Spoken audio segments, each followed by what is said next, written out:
കേരള മുഖ്യമന്ത്രി പിണറായി വിജയനെതിരെ പരാമർശം നടത്തിയ തെലങ്കാന മുഖ്യമന്ത്രി രേവന്ത് റെഡ്ഡിക്കെതിരെ പ്രതികരിക്കുകയാണ് എം.പി. നികേഷ് കുമാർ അടക്കമുള്ള ഇടതുപക്ഷ പ്രവർത്തകർ. കേരളത്തിലെ കോൺഗ്രസ് പ്രചാരണത്തിന് കൈയും കണക്കുമില്ലാതെ പണം ഇറക്കുന്നത് രേവന്ത് റെഡ്ഡിയാണെന്ന് നികേഷ് കുമാർ ആരോപിക്കുന്നു. ഈ പണം അഴിമതി പണമാണെന്നും അദ്ദേഹം കൂട്ടിച്ചേർത്തു. തന്റെ ഫേസ്ബുക്ക് പോസ്റ്റിലൂടെയായിരുന്നു എം.പി. നികേഷ് കുമാറിന്റെ ഈ ആരോപണം. കോൺഗ്രസ് പാർട്ടിയുടെ ATM ആണ് രേവന്ത് റെഡ്ഡി. കേരളത്തിലെ കോൺഗ്രസ് പ്രചാരണത്തിന് ലാവിഷായി പണം ഇറക്കിയത് ഇയാളാണ്. അഴിമതി പണം ആണ്. സർക്കാർ പദ്ധതിയിൽ നിന്നും കട്ട പണമാണത്. അതിന്റെ അഹങ്കാരം രേവന്തിന്റെ വാക്കുകളിൽ കാണാം. നീ എന്നും പോമോനെ എന്നും 80 കഴിഞ്ഞ ഒരു സിറ്റിംഗ് മുഖ്യമന്ത്രിയെ വിളിക്കാനുള്ള ഔന്നത്യം രേവന്തിന് എങ്ങനെയുണ്ടായി? നിന്റെ എക്സ്പയർ ഡേറ്റ് കഴിഞ്ഞു എന്ന് പറയുമ്പോൾ പഴയ ആന്ധ്രാപ്രദേശ് ABVP സംസ്ഥാന പ്രസിഡന്റായിരുന്ന രേവന്ത് റെഡ്ഡി എന്താണ് ഉദ്ദേശിക്കുന്നത്? പിണറായി വിജയനെ കൊന്നുകളയുമെന്നാണോ എന്നും നികേഷ് കുമാർ ചോദിക്കുന്നു. 2 വട്ടം കേരളം തെരഞ്ഞെടുത്ത മുഖ്യമന്ത്രിയാണ് പിണറായി വിജയനെന്നും CPM എന്ന പാർട്ടിയെ കേരളത്തിൽ 17 കൊല്ലം നയിച്ച ആളാണെന്നും നികേഷ് പറയുന്നു. 4 പതിറ്റാണ്ട് കാലമായി കേരള രാഷ്ട്രീയത്തിന്റെ ഒന്നാം നിര നേതൃത്വമാണ്. 80 കടന്നൊരു മനുഷ്യനാണ്.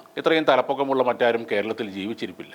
രാഷ്ട്രീയമായി പിണറായിയോട് വിയോജിപ്പുള്ളവരുണ്ടെന്നും എന്നാൽ ജനാധിപത്യത്തിൽ അതൊക്കെ സാധാരണമാണെന്നും കൂടെ നികേഷ് പറയുന്നു. പ്രളയത്തിലും കോവിഡിലും നിപ്പയിലും ഓഖിയിലും കേരളം ചലിച്ചത് ഈ മനുഷ്യന്റെ വാക്കുകൾ കേട്ടിട്ടാണ്. ഉറുമ്പുകൾക്ക് ഭക്ഷണം കിട്ടിയോ എന്ന് അന്വേഷിച്ച് എന്നൊക്കെ നമ്മൾ മലയാളികൾ അദ്ദേഹത്തെ പരിഹസിക്കാറുണ്ട്. അത് ആ മനുഷ്യന്റെ രീതിയാണ്. ഡീറ്റെയിൽസ് പരതി പെർഫെക്ഷനിലേക്ക് എത്താൻ ശ്രമിക്കുന്ന ഒരു കമ്മ്യൂണിസ്റ്റുകാരൻ. മല്ലികാർജുൻ ഖാർഗെ എന്ന AICC പ്രസിഡന്റിന് പ്രായം കൂടുതലുള്ളതുകൊണ്ട് രഹസ്യമായും പരസ്യമായും കോൺഗ്രസുകാർ ചില പേരുകളൊക്കെ വിളിക്കാറുണ്ട്. അത് നിങ്ങളുടെ സംസ്കാരമാണ്. നിങ്ങളുടെ പാർട്ടിക്കുള്ളിൽ അതൊക്കെ ആവാം. കേരളത്തിൽ വേണ്ട. പിണറായിയെ എന്നല്ല, ഈ കേരളത്തിലെ ഏതെങ്കിലും രാഷ്ട്രീയ നേതാവിനെ അങ്ങനെ അഭിസംബോധന ചെയ്താൽ നിന്റെ പരിപ്പ് ഞങ്ങൾ എടുക്കുമെന്നും നികേഷ് കുമാർ പറയുന്നു. പഴയ സംഖ്യയായ രേവന്ത് റെഡ്ഡി തെലങ്കാനയിൽ ബുൾഡോസർ രാജ് നടപ്പാക്കി 3000-ലധികം മനുഷ്യരെ വീട് പൊളിച്ച് തെരുവിലേക്ക് ഇറക്കിവിട്ട ആളാണ്. 2025 ഫെബ്രുവരി 25-നായിരുന്നു തെലങ്കാനയിലെ ഖമ്മത്ത് 700ഓളം വീടുകൾ പൊളിച്ച് ഈ മനുഷ്യരെ കോൺഗ്രസ് സർക്കാർ തെരുവിലേക്ക് ഇറക്കിയത്. ഖമ്മത്തെ വെളുകുമട്ലയിലെ ഭൂതാൻ ഭൂമിയിലെ വിനോബ നവോദയ കോളനിയിലെ വീടുകളായിരുന്നു പൊളി. തലസ്ഥിതി തുടരണമെന്ന കോടതി വിധി നിലനിൽക്കെയാണ്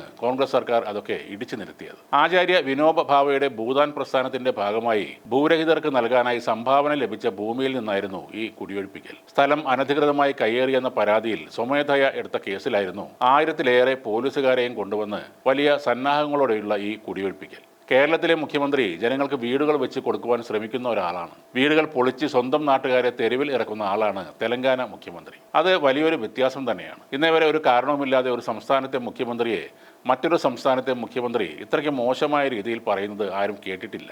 ഡാഷ് മോനെ എന്ന വിളിയേക്കാൾ കടുപ്പം കൂടിയ പ്രയോഗം തന്നെയാണ് രേവന്ത് റെഡ്ഡി ഇപ്പോൾ അർഹിക്കുന്നത്. രേവന്ത് റെഡ്ഡി എന്ന മുഖ്യമന്ത്രിയുടെ ഔദ്യോഗിക ലെറ്റർ പാഡിൽ മുഖ്യമന്ത്രി പിണറായി വിജയനെതിരെ നടത്തിയ പ്രയോഗം ഇന്ത്യൻ ചരിത്രത്തിൽ തന്നെ ആദ്യമായിരിക്കും. പിണറായി വിജയനെതിരെ അധിക്ഷേപകരമായ പരാമർശങ്ങൾ നടത്തിയ തെലങ്കാന മുഖ്യമന്ത്രി രേവന്ത് റെഡ്ഡി അപമാനിച്ചത് പിണറായി വിജയൻ എന്ന വ്യക്തിയെ മാത്രമല്ല, മറിച്ച് കേരളത്തിലെ പ്രബുദ്ധരായ ജനങ്ങളെ കൂടിയാണ്. രാഷ്ട്രീയമായ വിയോജിപ്പുകൾ പ്രകടിപ്പിക്കാൻ കുറെ കൂടി മാന്യമായ ഭാഷ തന്നെ പ്രയോഗിക്കണം.